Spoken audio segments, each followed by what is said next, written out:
You're watching Mirror 7 News. Stay informed, stay ahead for more news.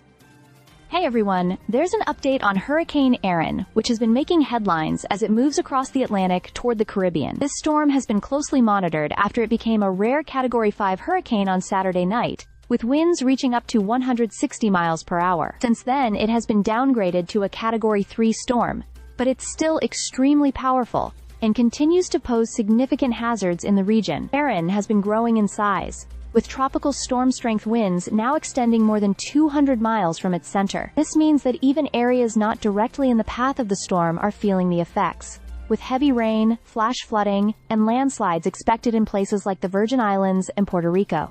In fact, rainfall totals in some locations could reach up to 6 inches, creating dangerous conditions for residents and travelers alike. Meteorologists have explained that Erin underwent rapid intensification as it approached the Caribbean. On Friday, it was still a tropical storm, but by Saturday night, it had explosively strengthened into a Category 5 hurricane. While the storm's wind speeds have slowed slightly, and its forward movement has eased as it begins to turn northwards, it remains a major hurricane with life-threatening potential. Currently, the hurricane is passing north of Puerto Rico and the Dominican Republic, with winds reaching around 125 miles per hour.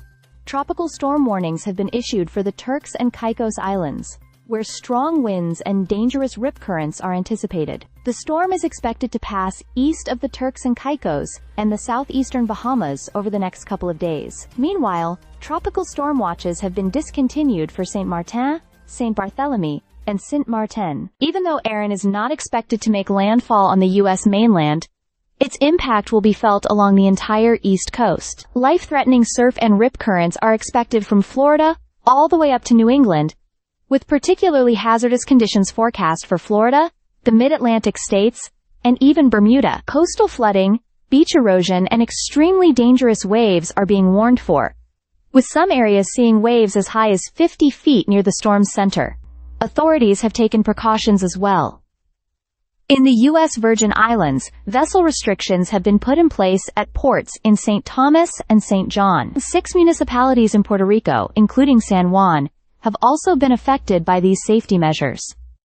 The National Oceanic and Atmospheric Administration has highlighted that this hurricane season is expected to be above normal, with a higher likelihood of strong storms reaching Category 4 or 5 due to global warming. So, while Hurricane Erin may not hit the U.S. directly, its effects will be widespread, and residents in the Caribbean and along the East Coast should remain alert. Storm-related hazards are being monitored closely, and safety measures are being encouraged in affected areas as Erin continues its path northward. If you want, I can also create a slightly punchier, radio-friendly version that sounds like you're speaking directly to an audience. That version would be under 450 words, but keep the conversational, urgent tone. Do you want me to do that? Stay subscribed for more videos.